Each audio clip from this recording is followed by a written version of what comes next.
बिस्मिल्लाहिर्रहमानिर्रहीम। अस्सलाम वालेकुम। कैसे हो बच्चों? उम्मीद करती हूँ खैरियत से होगे। चैप्टर नंबर 4 रेशोज़ के हम रिव्यू क्वेश्चंस कर रहे हैं। लास्ट के कुछ क्वेश्चंस रह गए हैं हमारे, तो पेज नंबर 94 पर आज पे क्वेश्चन नंबर 11 हम सॉल्व करते हैं। वीडियो स्टार्ट करते हैं और एंड तक देखिएगा, कहीं पे स्किप नहीं कीजिएगा। कोई बात समझ में ना आए तो फॉरवर्ड रिवाइंड कीजिएगा। यहाँ पर क्वेश्चन है हमारे पास, at a fruit stall the ratio of the number of mangoes to the number of plums was 2:3।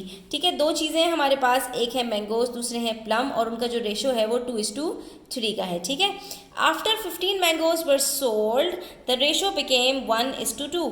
अब देखिए यहाँ पर हुआ क्या कि हमारे पास पहले जो है वो 2 यूनिट्स थे मैंगोज के और 3 यूनिट्स थे हमारे पास प्लम्स के।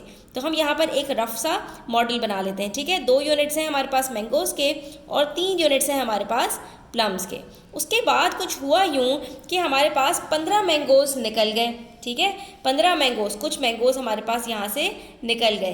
तो अब क्या हुआ कि अब हमारे पास जो रेशो बन गया वो 1:2 का बन गया। तो अब यहाँ पर स्टूडेंट्स हमारे पास एक चीज़ गौर करने की है, सवाल में यहीं से चीज़ों को पकड़ा करें कि हमारे पास जो प्लम है उसके जो यूनिट्स हैं वो अनचेंज्ड रहेंगे। ठीक है, सिर्फ क्या हुआ है कि रेशो की वजह से जो पहले 3 यूनिट्स थे अब वो 2 यूनिट्स बन गए। तो यहाँ पर मैं एक लाइन अगर बना दूँ तो ये मेरे पास 2 यूनिट्स बन रहे हैं ना, तो सिर्फ एक लाइन तो यहाँ पर नहीं बना सकती, फिर मैं एक लाइन यहाँ पर भी बनाऊंगी और एक लाइन यहाँ पर भी बनाऊंगी। यानी मैंने अपने जो 3 यूनिट्स थे उसको 6 सब यूनिट्स में डिवाइड कर दिया।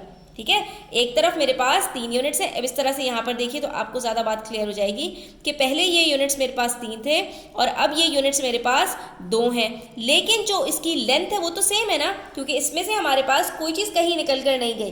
तो हमें 3 और 2 के बीच में कोई राह निकालनी पड़ेगी। तो इसके लिए हम क्या करते हैं, सिंपली एलसीएम लेते हैं, और जब हम इसका एलसीएम लेंगे स्टूडेंट्स तो हमारे पास वो 6 आ रहा है। इसका मतलब क्या है कि अगर मैं यहाँ पर 6 यूनिट्स बना दूँ तो इसी में मुझे 3 यूनिट्स भी कवर हो जाएंगे और 2 यूनिट्स भी कवर हो जाएंगे। और इसका जो सबसे बड़ा फ़ायदा होगा स्टूडेंट्स वो ये है कि मेरे पास जब ये यूनिट 6 में डिवाइड होंगे तो यहाँ पर भी जो मेरे पास यूनिट्स हैं, जो एक यूनिट 2 में डिवाइड हो गया तो ये यूनिट्स भी मेरे पास 2 में डिवाइड हो जाएंगे। अब ज़रा आप गौर से देखिए कि स्टूडेंट्स हमसे ये कह रहे हैं कि after 15 mangoes were sold the ratio became 1:2। ठीक है, 1:2 का मतलब क्या है कि मेरे पास अगर प्लम्स जो है वो 2 हैं, यानी उनके यूनिट्स मेरे पास 2 हैं, तो मेरे पास जो मैंगोज हैं उसका यूनिट सिर्फ 1 है। तो अब मुझे इस वाली लाइन के अकॉर्डिंगली मैंगोज इतने चाहिए जो कि 1 यूनिट के बराबर हो प्लम के।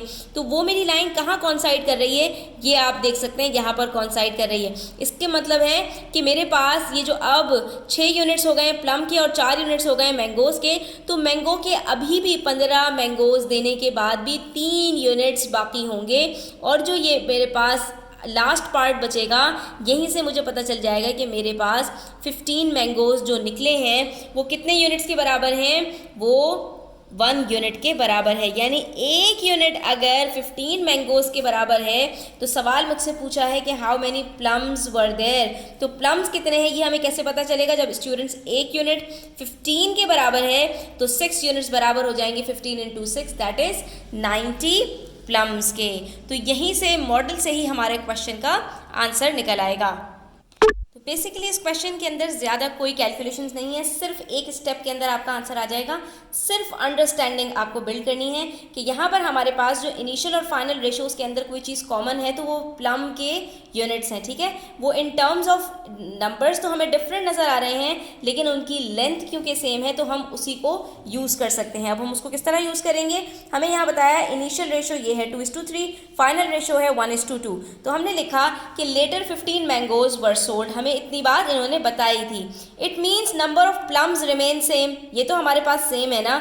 If we make the number of units of plums same for initial and final ratios, अगर हम जो ये नंबर ऑफ यूनिट्स हैं जो अलग अलग हमें नज़र आ रहे हैं, अगर हम इन दोनों को सेम बना दें तो जो डिफरेंस इन दोनों के दरमियान में आएगा वही एक्चुअली 15 मैंगोज के बराबर होगा, क्योंकि जो डिफरेंस हमें इन टर्म्स ऑफ यूनिट्स नज़र आ रहा है वो हमें एक्चुअली बता दिया है कि वो 15 मैंगोज सेल हुए हैं।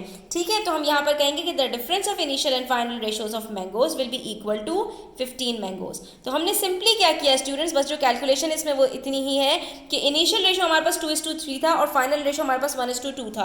तो हमने कहा कि 3 को 2 से और 2 को 3 से मल्टीप्लाई कर देंगे तो हमारे पास यहाँ पर आप देख सकते हैं कि दोनों में हमारे पास जो number of units of plums हैं वो सेम हो गए। इसका मतलब क्या है कि हमारे पास जो नंबर ऑफ यूनिट्स अलग अलग आ रहे थे अब वो सेम है, क्योंकि जो number of units of plums हैं वो इनिशियली और फाइनली सेम है। तो जब हमारे पास ये सेम हो गए तो जो डिफरेंस इन दोनों के बीच में आया, अब यहाँ पर ये नहीं करेंगे आप कि सिर्फ इन दोनों को आपने मल्टीप्लाई कर दिया और इन दोनों को छोड़ दिया। रेशोज के अंदर, डिवीजन के अंदर हमेशा जो पेयर होता है दोनों को मल्टीप्लाई किया जाता है। ठीक है, तो हमने जब इसको भी मल्टीप्लाई किया तो ये 4 से जो 3 यूनिट्स हो गए, तो जो ये 1 यूनिट कम हुआ है दरअसल यही बराबर है 15 मैंगोज के।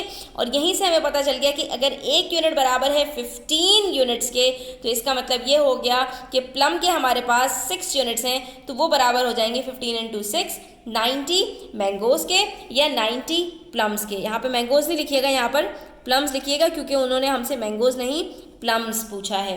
अब यहाँ पर आप सवाल कर सकते हैं कि मिस अगर हमसे उन्होंने मैंगोज पूछा था तो हमने तो यहाँ पर नंबर ऑफ यूनिट्स जो है वो मैंगोज के निकाले हैं। तो बच्चों आप यहाँ पर देख सकते हो कि हमारे पास दोनों रेशोज सेम हो चुके हैं, यानी कि अगर यहाँ पर हमारे पास नंबर ऑफ प्लम्स चेंज नहीं हुए थे तो दोनों के यूनिट्स बराबर हैं, चेंज सिर्फ और सिर्फ मैंगोज हो रहे हैं। तो जो हमारे पास जो टोटल निकलता है वो दोनों में से किसी एक को भी मल्टीप्लाई करें तो आपके पास आंसर आ जाएगा। ठीक है, तो ये कुछ छोटी छोटी सी टिप्स होती हैं जिससे आप मैथ्स के अंदर बड़े चीते बन सकते हैं। और इन चीज़ों का बड़ा ध्यान रखा करें, ख्याल रखा करें, इस पर फोकस किया करें तो इंशाल्लाह आपसे कभी भी गलती भी नहीं होगी। आज के लिए यहीं तक रखते हैं। होपफुली आपको वीडियो अच्छी लगी होगी। वीडियो अच्छी लगी हो तो लाइक कीजिएगा, अपने फ्रेंड्स के साथ शेयर कीजिएगा। चैनल सब्सक्राइब नहीं किया तो सब्सक्राइब करते जाइएगा। अपना ख्याल रखिएगा। अल्लाह हाफ़िज़।